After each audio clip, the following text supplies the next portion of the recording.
Boa noite, boa noite, boa noite. Boa noite para todo mundo. Boa noite, graça e paz para todo mundo. Boa noite nessa quarta-feira tão especial. Tô entrando um pouquinho mais cedo aqui hoje para a gente bater um papo. Hoje tem um papo bem bacana. Pontualmente agora 19 horas. Eu quero que você entre aí, nós vamos bater um papo muito legal com meu amigo Marcílio de Araújo, da IB Travel. A gente vai bater um papo bem bacana sobre o reino de Deus, sobre Bíblia, sobre igreja, sobre Covid-19, sobre Israel, sobre muitos projetos aí que a gente está enfrentando, essa fase maluca. Boa noite para todo mundo. Você que é de São Paulo, boa noite. Você que é fora de São Paulo, boa noite. Muito bem-vindo. Eu espero que seja uma noite muito agradável, né? Você que já está em casa, boa noite. Você que vai chegar. A gente vai bater um papo com o Marcílio. Nós marcamos hoje, vamos falar sobre o reino de Deus e principalmente sobre um dos lugares mais bacanas, né? Que a gente precisa conhecer profundamente. Marcílio é um profundo conhecedor de Israel, né? De como funciona. E a gente vai estar ouvindo um pouquinho ele também. E falar do reino de Deus. Espero que você esteja bem nessa quarentena, né? Ainda estamos, o Brasil maciçamente em quarentena, mas a gente está sobrevivendo aí. Tá bom? Boa noite para todo mundo. Ó, pessoal do Rio de Janeiro, de onde você é aí? Coloca aí a cidade onde você está falando. Daqui a pouquinho já vou colocar o Marcílio aqui no papo. Você que é de fora de São Paulo, coloca aí qual é o lugar que você está falando, de onde você é. Um abraço aí para Jana. Goiás, olha lá, Fernanda de Goiás, que legal, Deus abençoe minha irmã. A Jutino, Diego Tadeu, muito bom. Pessoal de Campo Grande, Fortaleza, que bacana. Nicole, Bianca Vieira, Minas Gerais, Medina, a Thaís Tavares, isso aí, a Suelen Almeida, muito bom. Se você quiser convidar alguns amigos, a gente vai fazer um papo bem agradável, bem bacana. Pessoal de Santo André, Vila Velha, Espírito Santo, Rafael, Deus abençoe, querido. Diego, manda a paz para mim, cadê? Tô morando na Espanha. O Jorge, Jorge Luciana, um abraço para vocês, é da Espanha. A Suza, muito bom mesmo. Deus abençoe todos vocês, pessoal de São Miguel de Alagoas, São Miguel dos Campos de Alagoas. Pastor William, um abraço, querido, que Deus te abençoe. Isso aí, a gente vai bater um papo bem bacana com o pastor Marcílio.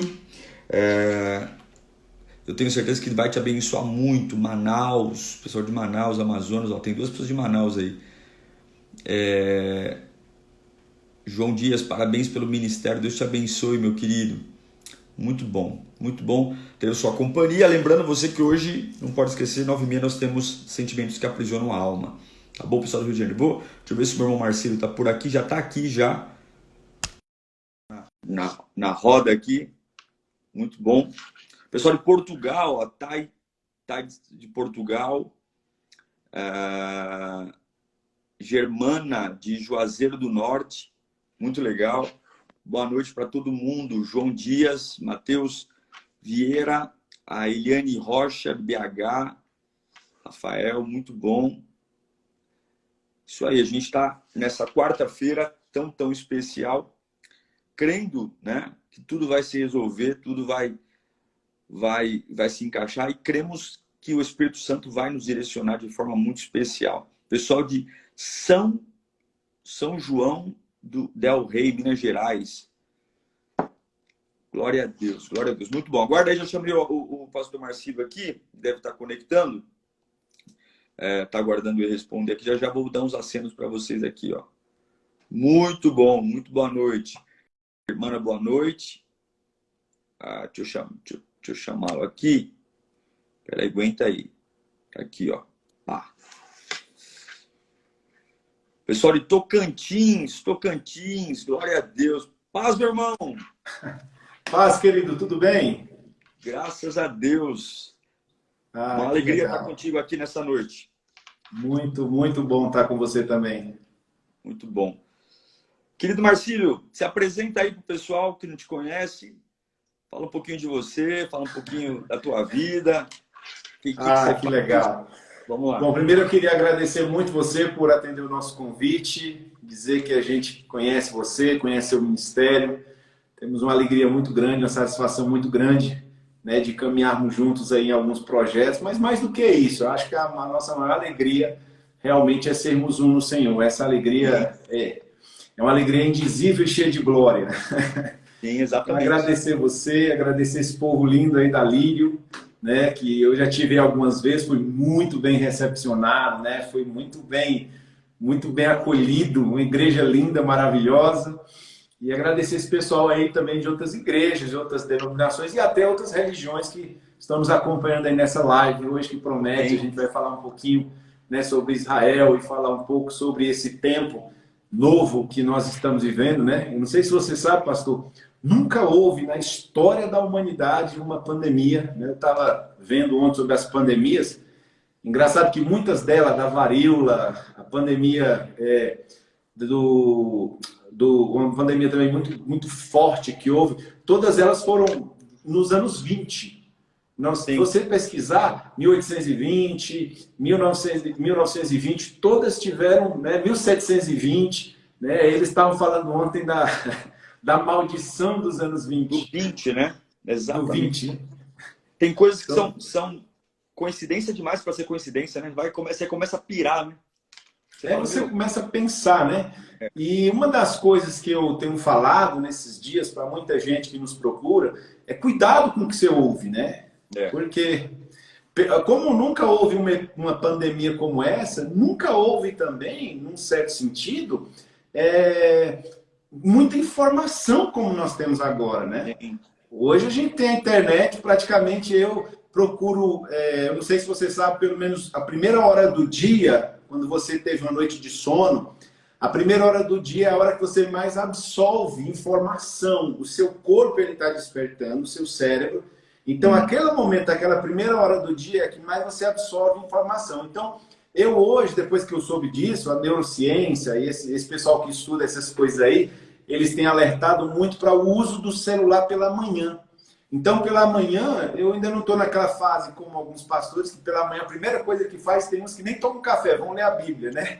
é, Mas eu procuro colocar um louvor, botar uma pregação, às vezes uma pregação sua, e tentar me inteirar de boas notícias, de boas informações. Porque se você absorve muita notícia ruim, é ruim para o seu corpo. Você estressa, você passa o dia mal. Então a gente tem que ter cuidado com as fontes de informação, cuidado com o que a gente ouve, né? Nós temos muita coisa hoje disponível na o que eu internet. tenho é assim, a gente vive num país extremamente politizado, polarizado, na realidade, não politizado. É É verdade. só um pouquinho que esse telefone... Enquanto você vai, eu vou ajeitar aqui o meu volume. Isso. A gente vive num país extremamente polarizado. Então, o que eu tenho dito quem me pergunta, né? Até na ala médica, né? O pessoal está falando, pode usar a cloroquina, não pode usar. Então, o que eu sempre aconselho? Tenha um médico que você confia, seja em rede social, seja no Instagram, mas uma pessoa que se acompanha. Porque é muito importante manter uma linha. Não é que a gente não pode mudar de ideia, mas a gente acaba não maturando nada. E a pior coisa que tem é você se tornar uma pessoa influenciável a todo tempo, né? Então, a opinião é muito importante. Como a gente é esponja e tudo que a gente ouve, de alguma forma, a gente absorve, né? A gente não consegue ser indiferente a tudo. Então, por mais maturidade que as pessoas tenham, a gente é esponja. Então, se a gente passa para ouvir tudo, né? Esses dias eu estava conversando com alguns familiares dizendo, olha, você tem que parar de ouvir um pouco. Então, pega um médico, pega uma linha de jornal, né? Ali importante, porque senão você vai ficar louco. E uma coisa que é importante também, né? Que você disse, checar a fonte. Por quê? Porque tem muito fake news hoje. Então, a ideia do vídeo adulterado, a ideia do pânico, né? E assim, as pessoas elas não retratam. Então, elas jogam na internet o caos e a contestação da mentira não é tão forte quanto a mentira, né? Então, a mentira vem, pá! Quando as A pessoas mentira vem começam a em mentira, garrafais, em manchete, a contestação é um pequeno artigo. ninguém vê. Então é um problema sério, né? Mas é isso aí o que você falou. A gente tem que ter muita seleção no que alimentar, porque o ser humano, a nossa alma, ela é muito vulnerável. é a parte mais frágil da nossa vida. E se a gente alimenta de qualquer coisa ou de qualquer informação, isso pode desencadear uma série de problemas que são muito difíceis de serem curados. Não tem botão para curar a alma, né? Então tem que ter muita seleção. Você me dá só licença, eu vou cumprimentar o apóstolo Tarcísio, lá de Brasília e Goiânia. Ele está conosco aí nessa live, um cara precioso. Eu não sei se você conhece ele. Se não conhece, eu quero fazer questão de apresentar vocês. Não tive o prazer de conhecê-lo. Homens de Deus que eu admiro muito. Mas se é teu amigo, já sei que a gente voa. Um abraço para você, apóstolo. Deus te abençoe. É um homem de Deus precioso. Mas, pastor, olha só, o que eu tenho falado esses dias para o pessoal é o seguinte, gente, isso o que tem acontecido é o seguinte, nós temos visto uma pandemia que não é o sinal da volta de Jesus, pelo amor de Deus. A Bíblia diz que se nós não tivermos conhecimento, a gente vai perecer. Então, não é a volta de Jesus. Não se preocupe, porque Jesus não vai voltar. Mas você está falando tanta convicção. Eu já explico porque eu falo com tanta convicção que ainda não é a volta de Jesus. Ele vai voltar, mas ainda não é chegado o tempo, porque ainda faltam alguns sinais. Interessante, sim, porque eu diria que nós estamos aí meio que quase que 90% dos sinais já cumpridos. Agora, pode ser que se cumpra 100% e ele demore mais 1000 anos para vir. Deus é Deus. A gente tem que ter cuidado com pergunta fechada, porque os discípulos fizeram isso com Jesus. Jesus, quando você vai voltar? E ele disse, olha, não compete, a gente sabe tempos e tempos. Então, eu digo sempre, se você quer uma informação, se você está com o coração aflito, se você está precisando de um alento, procura os teus pastores, procura os teus líderes, procura gente que você conhece, gente séria, gente que você ama, gente que se importa com você. O seu pastor é a pessoa mais indicada para te aconselhar, para orar com você. Às vezes você está com a cabeça perturbada, eu não sei se eu vendo minha casa, se eu vendo meu carro, se não sei o que eu faço. Procura o pastor. Aí o cara vai na internet, né? Ele vai no pior lugar.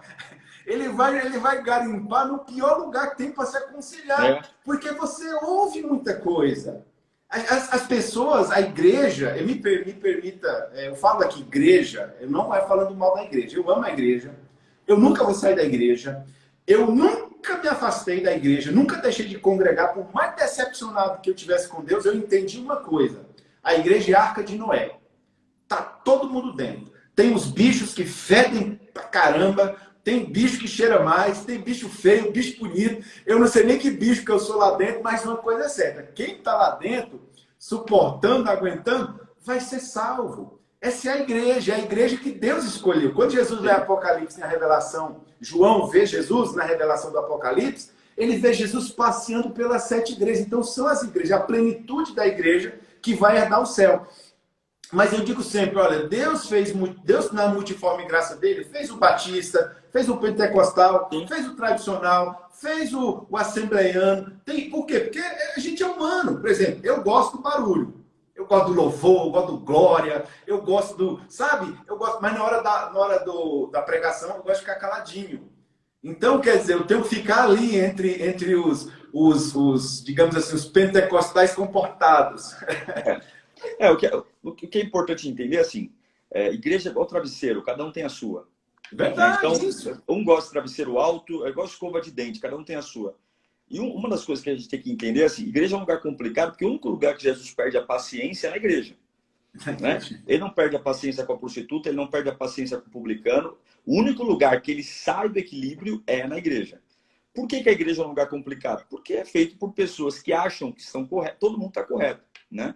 Agora, o que até você tocou numa fase bem importante, eu tenho conversado isso com os meus líderes, porque antes dessa crise, antes dessa pandemia, que a gente já está entrando aí em 60 dias, o que a gente fazia, né? A gente transmitia culto online e a pessoa ela conhecia a Lírio ou qualquer outra igreja à distância e nós falávamos para ela o seguinte, olha, você assistiu ao nosso culto, entregou sua vida a Jesus, então, por favor, procure uma igreja perto da sua casa. A gente não tem filiais da nossa igreja próxima onde você mora. Essa crise, essa pandemia, ela está mudando o eixo e ensinando todos nós o que é unidade. Na minha concepção, até antes dessa pandemia, nós pastores tínhamos a ideia de que unidade é físico, é estar no mesmo lugar físico, né? Que também é unidade. Mas nós esquecemos de um detalhe, o nosso Deus ele é onipresente. Verdade. Satanás é territorialista. Satanás ele vai pondo demônios em regiões e vai dando características. Aí você tem a Cracolândia, por isso que você tem uma área de prostituição, enfim. Agora, o nosso Deus é onipresente. Então, essa crise está nos ensinando o seguinte, que para eu ter uma lírio no Japão, eu não preciso mandar um pastor para lá e eu não preciso alugar um prédio lá. Sim. Eu posso criar um movimento muito importante de conexão, dar a essa pessoa as características, porque o que faz eu frequentar uma igreja, eu falo isso sempre, Marcílio, eu não vou para a igreja por causa de Jesus. Ninguém vai para uma igreja por causa de Jesus, porque Jesus está no banheiro da minha casa. Jesus está no meu quarto. Eu vou para uma igreja porque o envelope igreja que eu enxergo ali faz sentido para mim. Então, por que um está na Assembleia, outro está na Batista? E eu sempre falo, nunca fale mal de igreja nenhuma. Porque não é porque não faz sentido para você que não faz sentido para o outro. Exato. Não é porque, talvez você pode ir lá para uma igreja, vou dar um exemplo, a Igreja Universal, por exemplo, tem muitas críticas, mas eu conheço muita gente que vai lá e é poderosamente abençoado. Eu não conseguiria congregar lá porque não combina comigo, não faz sentido para mim. Então, Verdade. essa fase está nos ensinando de que a ordem de Jesus dita por todo mundo e pregar o evangelho a toda criatura, nós que dificultamos esse pregar, pensando em alugar imóvel, essa revolução da tecnologia está nos ensinando hoje. E antigamente, o que era valorizado? Quais eram as áreas valorizadas da igreja? Que são muito importantes. O diaconato. Hoje, a área de multimídia tem crescido de forma avassaladora. Então, hoje, eu posso dizer para você, depois de 60 dias, que eu já tenho membros da Bahia, eu tenho membros do Rio Grande do Sul, e eu não vou poder, depois desse período, dizer, olha, parem com isso. Porque se o camarada se identificou com a gente, como que eu posso falar para esse camarada, depois do isolamento social, buscar uma igreja perto da casa dele, se ele se identificou com a gente aqui? Então, é uma fase de mudança de eixo, onde todo mundo virou aprendiz. Né? Desde você que... Pode, por favor. Não, você está falando e eu estou me lembrando aqui, eu estive nos Estados Unidos, nós fomos num grupo de... Você sabe, a gente trabalha com viagem, eu esqueci até de me apresentar. Eu sou diretor de uma empresa chamada AB Travel, né? Nós somos uma operadora de viagem com escritório aqui em São Paulo, eu estou aqui na Zona Leste, né? E nós também temos um escritório nos Estados Unidos, cidade de Orlando lá, nós temos um escritório lá virtual. E já tivemos escritório físico, hoje está virtual lá, e temos escritório também em Jerusalém, onde a gente é sócio lá, de um pessoal que está há 26 anos. Então, a gente trabalha com grupos e leva grupos para todo lugar do mundo. A Lília é parceira da Ibtravel, viu, pessoal? E a Lília é parceira nossa. E uma das coisas que eu entendi quando nós entramos, nós embarcamos nesse projeto, nesse ministério, eu sei que tem muita gente que diz isso, o meu negócio, o meu propósito, tal. Eu sei que às vezes parece um jargão, mas eu encarei isso. Eu disse, não, para mim isso não vai ser um negócio. Então eu não vendo passagem aérea, eu não vendo pacote para Cancún, para Bahamas, para o cara se divertir. Eu só trabalho com viagens focadas. E uma estratégia que Deus me falou, que Deus me disse, é o seguinte, meu filho, trabalhe com pastores, abençoe pastores. Então hoje eu me considero assim, uma espécie de secretário, de braço direito do pastor. Quando ele me procura, ele diz, Marcílio, eu estou pensando em fazer uma viagem assim, assado, né? Um projeto assim, assado. Eu vou, desenvolvo um projeto, visito o lugar e faço tudo. Então, a gente fez uma viagem para os Estados Unidos, eu fui umas 2 ou 3 vezes levando grupos, aliás, perdão, fui 4 vezes levando grupos, e numa dessas viagens que nós fomos, que eu fiquei responsável por parte da viagem, parte de hotelaria, outras coisas, nós visitamos várias igrejas. A gente foi num grupo de 21 pessoas, então a gente foi na Gateway, e lá a gente fez um tour pela igreja, conhecemos a estrutura, vimos lá como eles trabalhavam, né, com questão da mídia. Pra você só ter uma ideia, lá na Gateway Church, lá no Texas, é uma igreja muito conhecida, né? A Gateway, ela investe pesado na mídia. E eles estavam me falando isso, mas assim, nós recebemos aqui toda semana, isso ele me dizendo, $250 mil, em torno de R$1 milhão, em dízimos e ofertas online. Por quê? Porque eu cheguei lá e eu me senti na NASA, pastor. Não estou brincando, não. Estou falando literalmente. Porque eram 2 salas enormes, com TVs, com satélite, com toda a estrutura. Eu digo, meu Deus, como que vocês mantêm isso aqui? Porque eu pensava que era só da igreja lá. Ele falou, não, nós temos uma igreja online. Isso eu estou falando já de um tempo atrás que nós fomos. E eu fui na Life Church, do Craig Groeschel.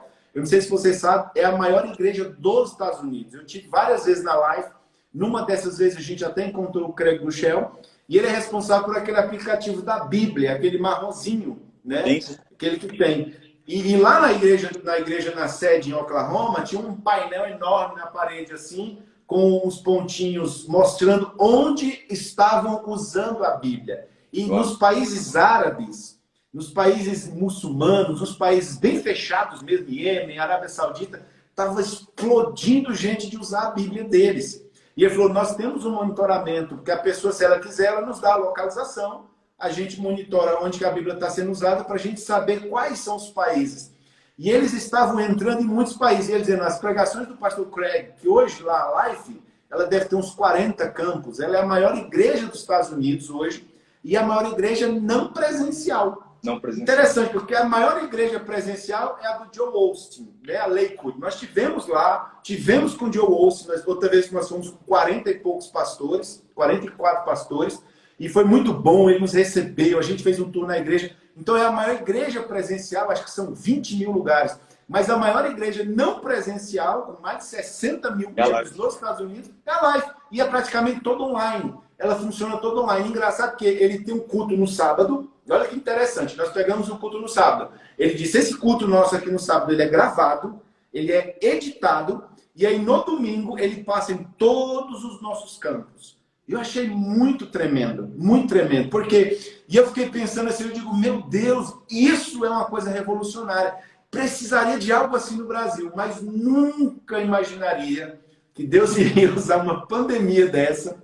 Porque assim, eu falo com todo carinho, eu vejo o seu material, por exemplo, eu vejo que você é um cara ativo nas redes sociais, eu vejo o seu material, nossa, é tudo de excelência, o som bom, a iluminação perfeita, a palavra preparada, os cultos maravilhosos. Então dá gosto você assistir uma coisa, uma transmissão dessa, da Lírio e de outras igrejas que tem por aí, porque são coisas muito bem feitas. Mas eu falo, ainda faltava essa visão para muitos pastores. Vocês estão muito mais parecidos com os Estados Unidos 10 anos à frente do que muita gente, porque essa pandemia veio e pegou muitos pastores de surpresa. Eu conheço pastores amigos, que eles falaram, rapaz, para mim acabou. Porque eu não tenho nada para transmitir, eu não tenho equipamento, eu não tenho nada. Muitos não têm nem internet na igreja. Hoje a gente, assim, o que eu tenho dito aos pastores que me procuram, né? Essa crise, ela vai... A crise ou ela forma ou deforma, né? Então, se você fica reclamando dela, você não cresce. Se você olha como uma oportunidade, a crise é um lugar para crescer. Então, a gente não tinha culto online, nós tínhamos transmissão ao vivo, é totalmente diferente. Então, eu vinha para a igreja, fazia um culto para quem... Nós tínhamos 4 cultos aos domingos e 2 de quinta, fazia um culto para quem estava presente e transmitíamos ao vivo. O culto online, ele é totalmente diferente do culto da transmissão ao vivo, porque você tem que segurar uma pessoa em casa, sentada num sofá por 1 hora e meia, não é fácil, né? Porque o cara tira um print do celular para falar, ó, vou postar que eu estava assistindo, depois vou para outro lugar. E você tem milhares de lives ao mesmo tempo. E hoje o que define uma igreja não é mais a denominação, não é mais o tamanho do prédio, não é mais... É a habilidade de se comunicar de forma online, que é o que a gente chama de CIRA aqui na igreja, né? Simples, intenso e relevante.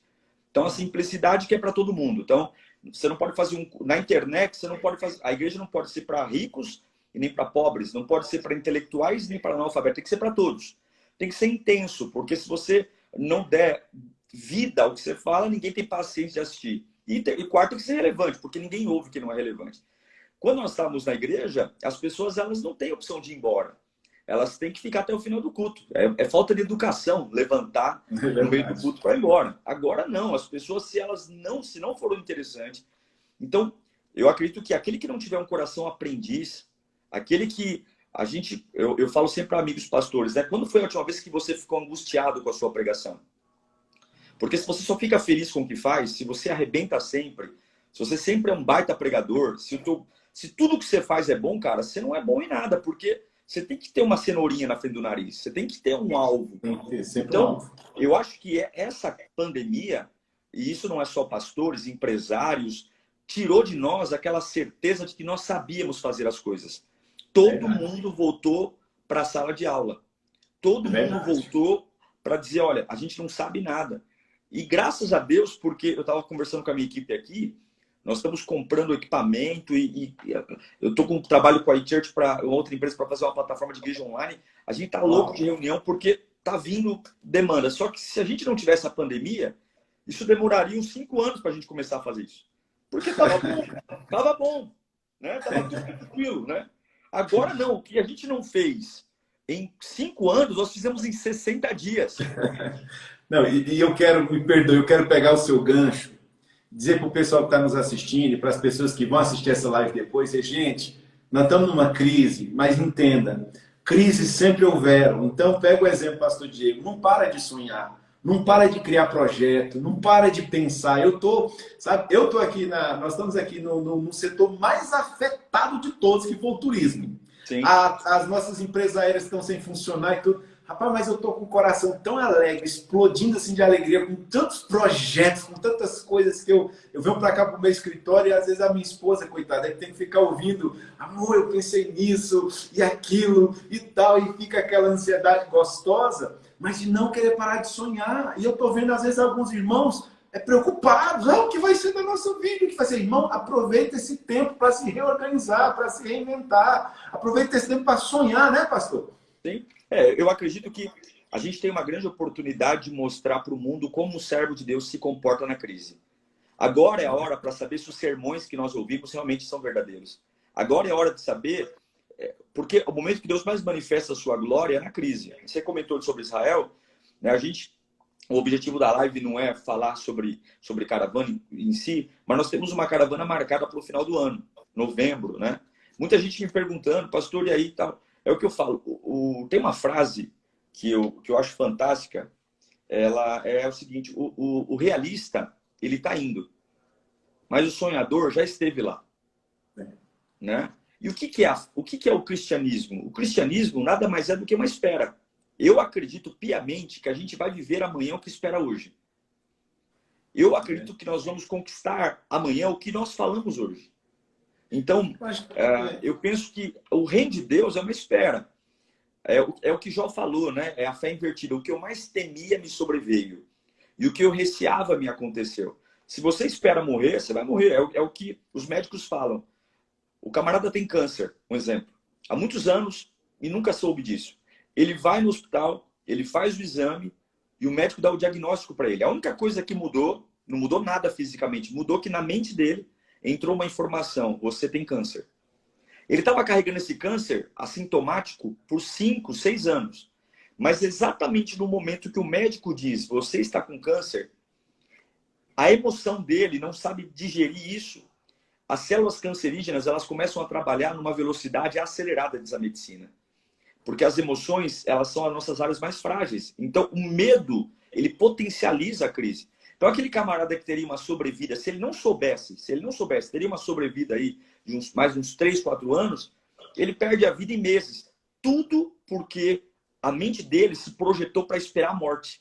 Ele acorda pensando na morte, ele dorme pensando na morte, e o que Jó fala, o que eu mais temia me sobreveio. Eu quero te dizer uma coisa, irmão. O que você espera, você vai viver. Quem está esperando crescer, vai crescer. Nós somos seres humanos, então a dor é inevitável, a angústia é inevitável, mas sabe uma coisa que eu aprendi, pastor? Que a gente não precisa estar feliz para acreditar no que Deus nos prometeu. A gente se acostumou a misturar sentimento com palavra. Quando é que eu preciso ter vontade para orar? Eu não preciso ter vontade para orar, eu preciso orar. Quando é que eu preciso confessar com a minha boca que Jesus é o Senhor? Quando eu tiver um arrepio na nuca? Não, eu não preciso sentir arrepio na nuca. Eu triste, angustiado, eu levanto a minha mão e organizo minha mente dizendo, Jesus está no controle. Então, algumas pessoas me perguntam, e o futuro da Lírio? Muita coisa nós mudamos. Agora, eu sei o quanto colocar os pés em Israel é importante. Eu sei o quanto, ao invés de projetar falência, crise, eu sei o quanto projetar crescimento é importante. Então, tudo aquilo que ainda é possível acreditar que vai acontecer na igreja, na minha família, porque quem manda na minha vida não é governo. E como diz Isaías no capítulo 6, no ano que morreu Uzias teve um reinado de 52 anos de sucesso. No ano que morreu Uzias, Isaías correu para o templo e ele pertencia à corte. No ano que morreu Uzias, Isaías diz, eu vi o Senhor assentado no trono. Ou seja, no mesmo lugar que trouxe pânico, onde o trono estava vazio, ele vê o Senhor lá. Então, o Senhor está sentado na economia desse país, o Senhor está sentado no governo desse país, o Senhor está sentado em cada nicho de mercado desse país, está sentado na Travel, está sentado na Líder, e nós vamos crescer com tudo isso, em nome do Senhor Jesus. Vamos crescer, Deus vai nos dar graça. As pessoas têm perguntado exatamente isso, rapaz, e aí as viagens e tal? Eu digo, olha, primeiro que eu não faço viagem, então eu não sei responder a tua pergunta. Agora, com relação aos nossos projetos, aquilo que a gente tem para edificar e abençoar a igreja, eu sempre digo para o Espírito Santo, o senhor é o gerente aqui, o gerente majoritário, né? Todas as ações são tuas, eu estou aqui só como um servo.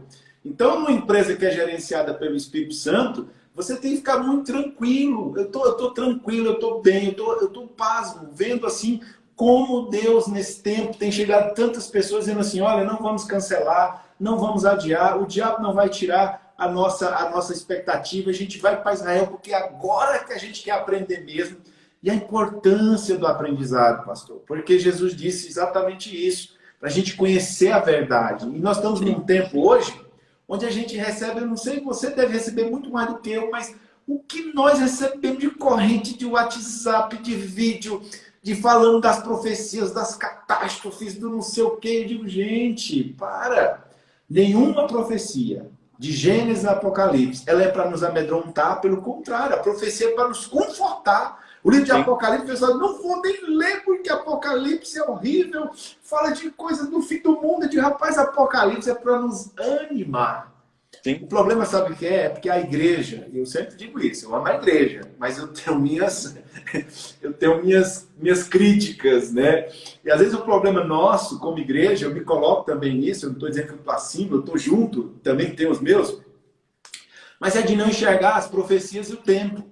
É de não enxergar as profecias e o tempo. Por exemplo, quando foi inventado a TV, há uns anos atrás, muitas igrejas rejeitaram a televisão. Por quê? Porque há um pensamento teológico muito claro de que existiria um aparelho, existiria um equipamento que teria tela, que as pessoas poderiam se ver, que teria câmera, que as pessoas poderiam se filmar, que localizariam as pessoas onde elas estivessem e que as pessoas seriam monitoradas onde elas estavam, o que é que elas estavam comprando, e só compraria quem tivesse esse aparelho, quem tivesse isso. E quando a TV veio, né, ali pela década de 20, a igreja, não, pronto, é a TV. Quer dizer, eu penso, minha opinião, posso até estar errado, eu não sou judaizante, eu não sou catastrofista, mas eu tenho um pensamento que talvez lá pelos anos 20, algum irmão, ou antes até, algum irmão recebeu essa revelação de que existiria esse equipamento. Mas a pergunta que fica é, era o tempo? Era para aquele tempo aquela revelação? Não. A TV não tem câmera, a TV não tem GPS, ela não tem como localizar os cristãos que vão ser perseguidos. A televisão, você não compra e não vende nada com a TV. Então você vê, mas houve o quê? Houve um entendimento de que essa era a profecia. Houve mais uma fake news de que tinha uma TV, se eu não me engano, não sei se era Telefone, que era Sharp, que tinha uma câmera e um microfone, que filmava tudo. Eu não sei se você é desse tempo aí, que filmava tudo, né? Filmava toda a sua casa e era o olho do capeta e não sei o quê. E eu penso, irmão, talvez a pessoa recebeu o que para mim hoje está mais fácil ser um smartphone. Ela talvez recebeu um entendimento, porque hoje, eu não sei se você sabe, a China é o grande laboratório hoje do comunismo no mundo e do controle social. E lá as pessoas elas têm um smartphone, elas são monitoradas pelo smartphone, elas são acompanhadas pelo governo, pelo que elas acessam na internet, e nós não estamos muito distantes, não. Porque a gente só não tem um reconhecimento facial. E você pensa que o reconhecimento facial ele vai ter que ser nessa região, né? As pessoas, é na testa que começa o reconhecimento facial. Então não é muito difícil você ter um dispositivo na testa, na mão, enfim, não sei. Mas isso são coisas que ainda vão se projetar. Então, se você pensar, por exemplo, se você pensar em duas profecias apenas. Por exemplo, em 135, o imperador Adriano dizimou Israel. Dizimou, acabou. Destruiu Israel e houve a diáspora. Os judeus foram espalhados por toda a terra. Isso em 135. E não houve Estado mais de Israel. Não houve mais Israel, não houve mais um país de Israel. Aí a Bíblia diz que Israel ressurgiria nos últimos dias. E nós estamos numa geração tão privilegiada, a nossa geração é tão privilegiada, porque Calvino não viu, Lutero não viu, John Knox não viu, Zwingli não viu, Israel restaurada. Mas nós vimos em 1948 o Estado de Israel renascendo. Então, essa é a primeira grande profecia que se cumpriu, a primeira grande significativa. Mas ainda faltavam outras. Por exemplo, em Apocalipse 11:7, diz que iriam ser assassinadas 2 testemunhas. E o mundo inteiro veria essa transmissão ao vivo. Há 20 anos atrás, isso era impossível. Sim. Era impossível. Então, hoje é possível haver esse assassinato lá em Israel, que diz que eles vão ser assassinados na terra onde o seu Senhor foi crucificado. Então, hoje é possível a gente ter esse cumprimento das profecias. Mas ainda falta a restauração do templo, ainda falta também o surgimento da Liga das Nações, que houve, não sei se você sabe disso, já houve 3 tentativas pelo menos. A primeira foi em Babel, depois que houve o dilúvio, sempre tem uma ideia de se organizar um governo mundial, uma nova era, um novo tempo. E Babel aconteceu isso. Houve o dilúvio, foi uma grande catástrofe mundial, vamos criar então a Torre de Babel, para a gente chegar até a Deus e interrogar ele, saber que história é essa de dilúvio. Isso foi a primeira grande tentativa de se fazer um governo global, um governo de língua única.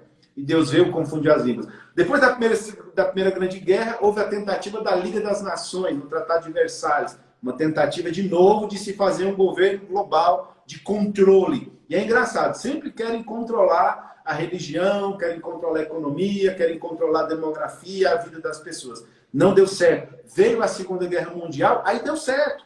Porque você teve ONU, você teve o OMS, você teve o Unesco, você teve a FAO, que é para a fome, você teve o FMI para a economia, e hoje nós temos um governo global que diz para a gente, o cara está lá em Nova York, sentado num gabinete, e ele diz assim, olha, faz um lockdown, e pronto, acabou. E a gente recebe essa ordem, os nossos governantes recebem e repassam essa ordem. Então, quer dizer, hoje existe a possibilidade de a gente ter um governo único global? Sim. Sim. Mas ainda está faltando muita coisa ainda. Eu penso assim, existem muitas linhas teológicas a respeito dos cumprimentos das promessas e do tempo que vai acontecer. Se alguns, os pré-tribulacionistas, creem que muitos sinais, igual a pô, pastor, mas e a marca, né? Então, a linha pré-tribulacionista vai acreditar que a igreja não estará mais aqui. Então, existem muitas linhas de pensamento, né? Eu vou dizer uma coisa para você. Ao longo do tempo, né, a gente tem um tempo muito curto no aspecto e acho que a igreja perdeu um pouco disso ao longo do tempo. Estudar as profecias, nós temos que estudar. Mas nós começamos a ter uma briga teológica muito forte com relação a isso. E a mesma coisa que esquecer o que é o elementar. Então, por exemplo, eu já tive a oportunidade de ir para Israel. Israel é um dos lugares que não tem como você não sentir Deus ali, né? Você põe o pé, você desce no aeroporto, o céu de Israel é diferente. Eu me lembro a primeira vez que eu entrei ali em Tel Aviv e eu vi aquele céu, vi aquela... É diferente, você sente algo diferente, né? Então, todos os lugares que eu passei, desde Shiló ao Jordão, enfim, ao Mar da Galileia, o que eu digo às pessoas que, no momento como esse, são levadas a ficar tentando construir quebra-cabeças? A gente viveu uma época onde uma pessoa manifestando o demônio na igreja impactava mais do que uma pessoa falando em línguas. Eu entendo o seguinte, a igreja ela é muito bem casada e ela tem marido. Então, estude as profecias, estude os cumprimentos das profecias. Mas, acima de tudo isso, entenda que existe toda a profecia da catástrofe, da perseguição, da crise. Existem os sinais, mas se você estiver imbuído no plano de salvação, seja onde você estiver, morando, você vai estar blindado pelo poder de Deus. Então, por exemplo, eu quando vou a Israel, né? E é um dos lugares que eu falei para minha esposa, se eu pudesse morar num lugar fora do Brasil, certamente, né? Segundo lugar, nos Estados Unidos, né? Primeiro lugar, Israel. Que lugar? Porque as pessoas, quando a gente conversa sobre Israel, elas apenas lembram da Cidade Velha, né? Então, que é maravilhoso. Você tem, mas Israel, depois você pode falar até com mais propriedade, é uma cidade extremamente moderna, elegante, limpa, segura. Eu tive na época da festa do Purim, né? Acho que é março, né? E é o carnaval, meio que o carnaval deles lá, né? E o pessoal fantasiado, um policiamento. É um país que você não consegue esquecer, não dá para não ver a bênção de Deus ali. É verdade. Nós estamos num lugar desértico. Então, o que eu quero dizer com tudo isso? As profecias estão aí, mas estude, mas não coloque seu coração em cima disso, porque se você for igreja, se você for lavado no remido do seu, você não precisa fazer agenda do que Deus vai fazer. Você não precisa ficar controlando cronologicamente o que Deus vai fazer, porque o próprio Deus vai cumprir, porque ele não pode voltar atrás. Mas gaste o seu tempo estudando, mas desfrutando, porque é igual a oração do Pai Nosso diz, né? Venha a nós o teu reino.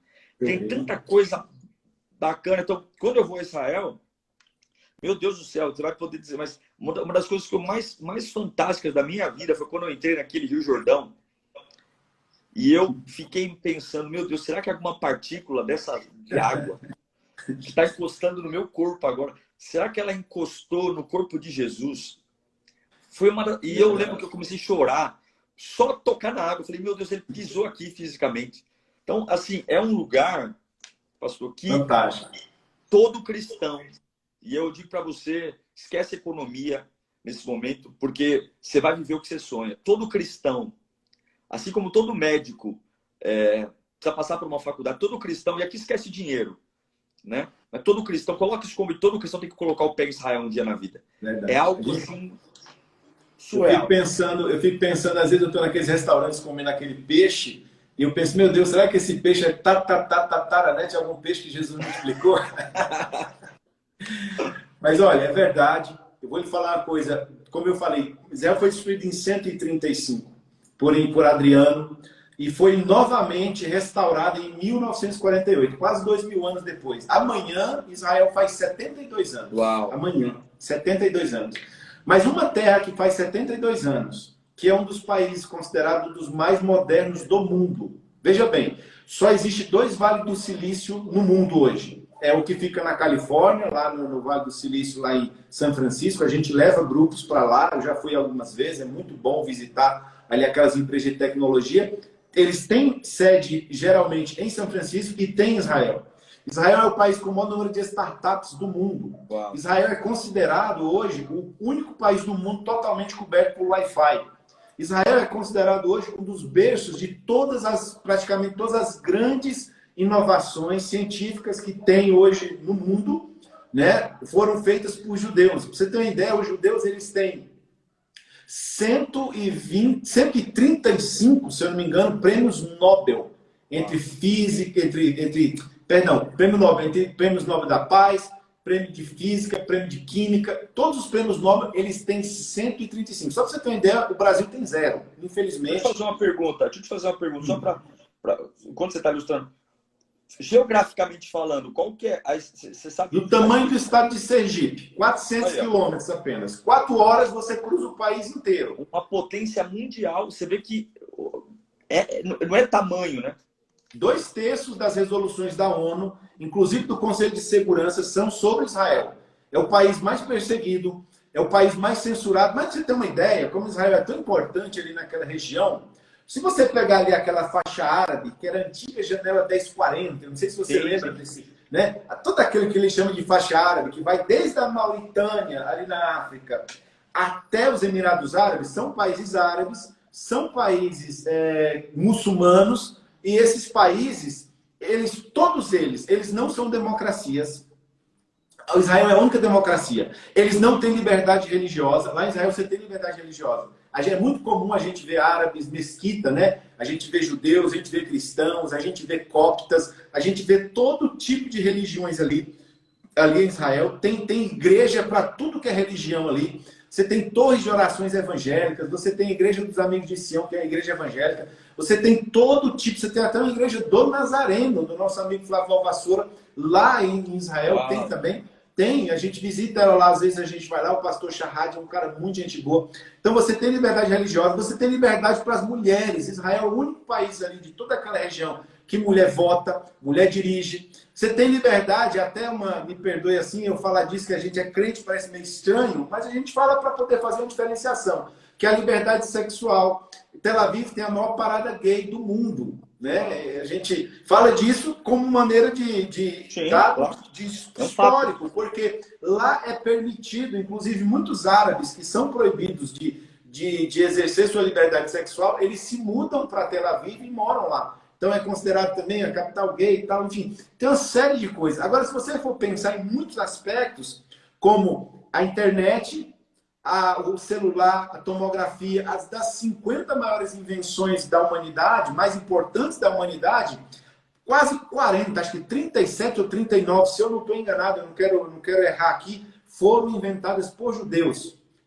Todas essas invenções. O interessante, nós temos a Ana Marie Curie, que foi a única pessoa no mundo a ganhar 2 Nobéis. É a judia, né, a Ana Marie Curie, ela tem um prêmio de física e um de química. Uau. Nenhuma outra pessoa no mundo, e sendo uma mulher, você vê, porque lá é incrível, porque faculdade, educação, tudo é gratuito, tudo é disponibilizado, é um país moderno e as mulheres lá têm muitas cientistas. Você tem uma ideia, só para me dar mais um dado, se você me permite, já que a gente está nesse panorama de pandemia, Israel agora no final de maio, começo de junho, vai ser o primeiro país do mundo a testar uma vacina contra o Covid.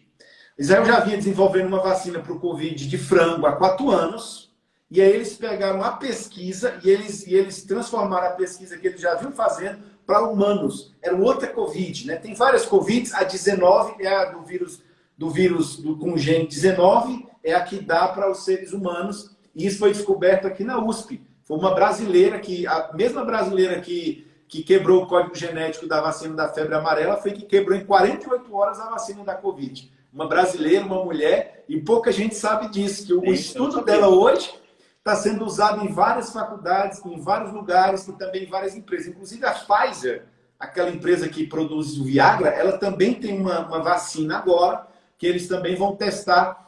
E Israel está na ponta, tá na frente e provavelmente vai ser o primeiro país a ter uma vacina. E eu estou declarando, em nome de Jesus, que essa proximidade do governo federal com Israel vai proporcionar ao Brasil, porque essa semana o Brasil se inscreveu como país piloto, né? O Brasil se colocou junto à OMS como país piloto para testes da vacina. Então, eu estou crendo que o Brasil em breve vai ser beneficiado por essa vacina.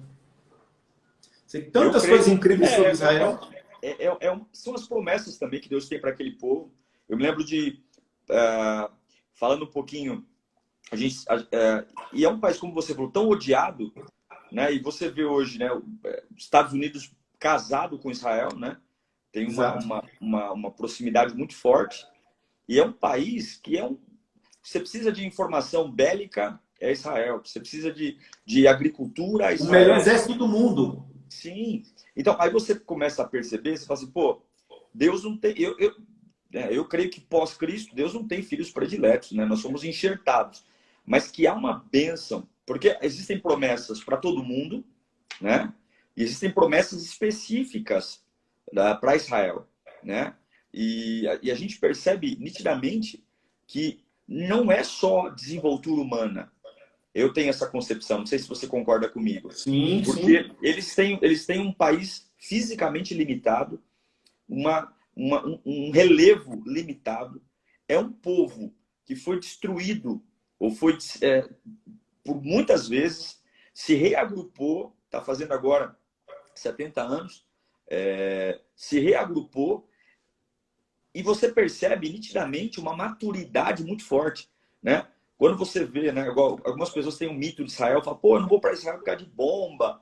A gente tem um problema na faixa de Gaza, né, que é um lugar específico. É um lugar específico, afastado, né? Mas Israel é super seguro. Né? Eu me lembro quando eu entrei a primeira vez na Cidade Velha, e a gente vai no comércio, você tem os armênios, os católicos, né, os cristãos, né, os armênios, os cristãos, os judeus, os muçulmanos, e termina um corredor, já é outro. E você vê que vivem e comercializam pacificamente, né? Então, eu vejo assim que Israel tem muito que ensinar para o mundo, né? Eu, quando voltei de lá, eu voltei com um senso de, principalmente no Brasil, que a gente tem muita dificuldade com esse equilíbrio, né? Porque aqui nós partimos do princípio que a minha verdade é a verdade. Então você vê um país que lá vive uma democracia real, né? Quando você olha para a caixa d'água, né? Fiquei muito impressionado. A caixa d'água, a casa do muçulmano, a caixa d'água é preta, né? E a casa do judeu, a caixa d'água é branca. Parece que o governo, você deve saber melhor que eu, o governo que entrega. E aí você viu um vizinho, porque aqui no Brasil, qual é a ideia? A ideia é que todo muçulmano carrega... A ideia é ignorante de alguns, né? Todo muçulmano é um terrorista, enfim. Um terrorista, e não é isso, né? Tem muçulmano gente boa, e a maioria é gente boa. São os extremistas. Eles vivem muito bem. Eu sempre digo isso, eu digo que o muçulmano que vive lá naquela região, ele acorda de manhã, escova o dente, vai trabalhar. Pega o ônibus com um amigo dele judeu, bate papo com o vizinho dele que é copta, é armênio. Eles não têm isso. Às vezes a gente chega lá, a gente se espanta pela naturalidade, porque a gente sempre vai com uma expectativa. Nossa, o que é que vai ser? Esse povo está se matando, não sei o que, não sei o que. A gente chega lá e impacta, porque eles estão lá de boa. Muitas vezes a gente influencia mais o clima lá do que eles mesmos. O Israel é o país que mais recebe dinheiro no mundo, é o país que mais recebe. Eu não sei se você sabe que 2% da população americana é judia ou descendente de judeus. 2%, né? Depois da Segunda Grande Guerra, eles foram para os Estados Unidos, ali foram acolhidos, foram para Nova York, foram para Dallas e para tantos lugares onde a gente tem muitas comunidades judaicas. E esses 2% eles têm metade do PIB americano. 50% de toda a riqueza americana pertence a esses 2%. Geralmente os donos de estúdios, eles são judeus ou descendentes de judeus. O dono dos cassinos também, o dono de joalheria, do sistema bancário. E a outro 98% tem todo o restante do PIB. Então, essa coisa faz com que os Estados Unidos seja o país que mais apoia Israel. Inclusive, no Conselho de Segurança da ONU, os Estados Unidos sempre votam a favor de Israel, porque é um país muito perseguido, é um país onde tem muita fake news. Sai muita coisa errada sobre Israel, e às vezes eles mostram uma realidade, mas eu sempre digo o seguinte, olha, uma vez eu recebi um grupo de pastores alemães aqui no Brasil, e eles vieram, e eu era responsável para recebê-los, levá-los numa conferência, passear com eles, levá-los no restaurante, e pensa num povo que estava assustado. Olha. Pensa num povo que eles estavam assim com medo de sair na rua. E eu não entendi, e eu falei, mas por quê? Ele disse, não, porque o pessoal mandou vídeos para a gente do Brasil, falaram do Brasil, aqui o pessoal anda com metralhadora na rua, e tem os morros, e troca tiro com polícia, e eles pensavam que era em todo lugar. Eu digo, não, é só numa região do Brasil, mas a gente não vai passar lá não. Israel tem um conflito na faixa de Gaza, há 2000 anos que eles estão lá brigando, mas é um lugar que não nos compete, a gente não passa nem perto, e não é um lugar também que toda hora tem conflito. Existem tempos esporádicos, mas qualquer coisa que acontece ali, nós temos hoje 30 guerras no mundo, 30 guerras hoje. Nós temos guerra na Serra Leoa, nós temos guerras acontecendo na Síria, ali na região de Alepo ainda não cessou. Nós temos 30 guerras hoje em decorrência no mundo. Ninguém fala nada. Mas se cair um graveto lá em Israel, na hora passa na mídia internacional. É incrível.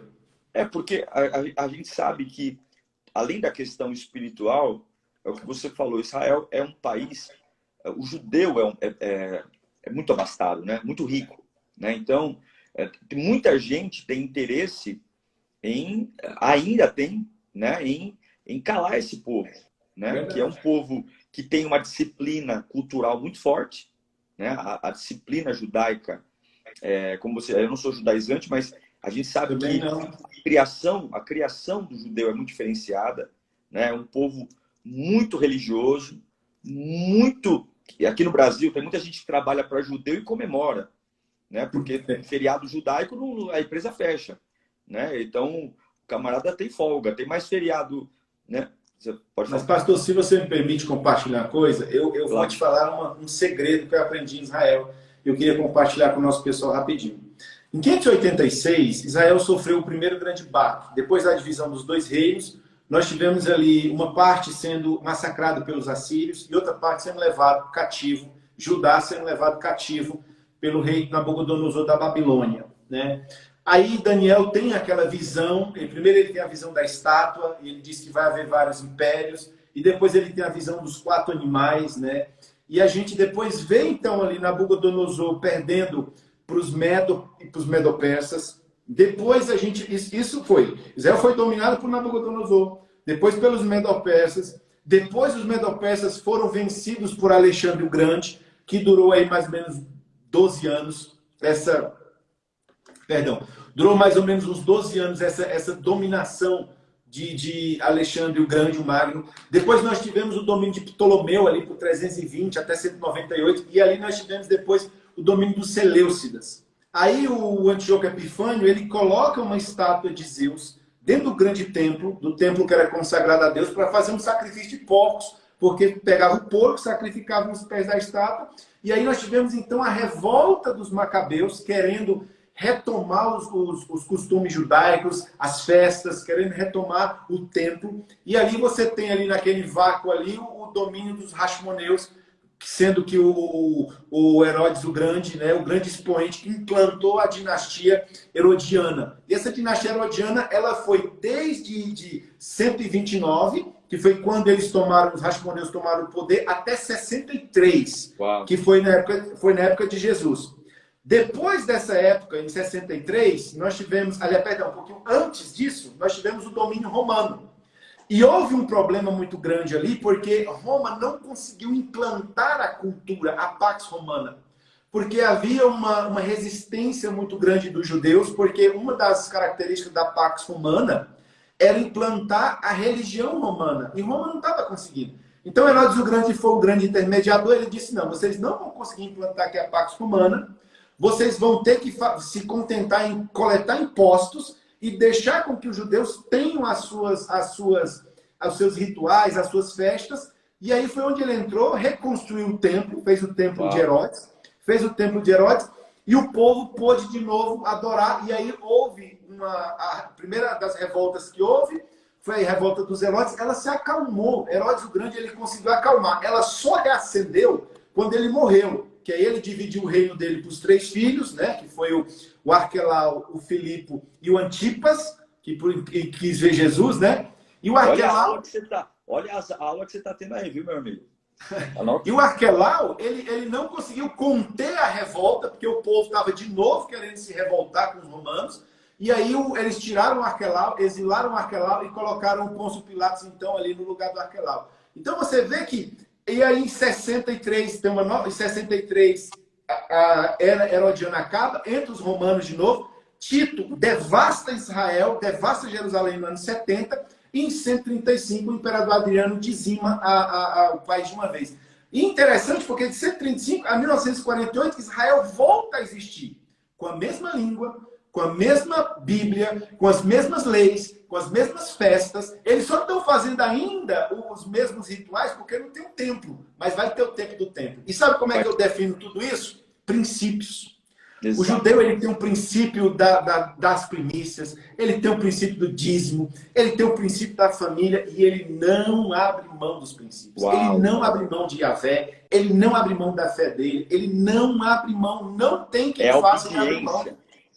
E a lei, existe uma lei, tem a lei da gravidade. Nós temos 1 minuto e 30. Temos 1 minuto. Se eu pegar esse objeto e derrubar aqui, é uma lei. E a lei diz que a lei da gravidade, qualquer objeto, de modo que eu há, ele vai para o chão. E nós temos as leis de Deus. E nós, eu falo como igreja, eu também, às vezes a gente tem resistência em cumprir essas leis. Dízimo, não sei. Oferta, ser generoso, não sei. Pastor, vai acabar, falta 1 minuto e 10. Essa live vai ficar salva, não vai? Vai. Mas, por favor, eu quero nesse 1 minuto e 10 deixar para você nos abençoar, falar alguma coisa aí. Foi muito bom. Vamos fazer outras vezes depois. Você quer conhecer um pouquinho mais do trabalho do pastor Marcílio, segue ele aí, segue a AB Travel. A gente vai ter nossa caravana esse ano. Amém. Tudo vai mudar e eu vou estar em Israel. Eu estou profetizando. Eu vou pisar em Israel. Amém. Se você querer, profetize também. Pai, eu te agradeço pela vida do teu filho, por todos que estiveram conosco nesse tempo. Dá-nos proteção, dá-nos cuidado, dá-nos vida, Senhor. Nós abençoamos o nosso país, abençoamos Israel, abençoamos esse tempo, Pai. Que essa vacina, como foi predita, surja. Que o teu nome seja exaltado sobre a vida de todos nós, porque a igreja continua inabalável, porque serve o Senhor. Em nome de Jesus, amém. Foi uma alegria, pastor. Beijo, lindo. Bom demais estar com você. Beijo. Um abraço para todos. Falta 10 segundos. Um abraço para todos aí, pessoal. Deus abençoe. Vamos estar com outras aí depois. Deus quiser. Tchau. Amém. Tchau, queridos. Foi uma alegria estar com vocês aqui.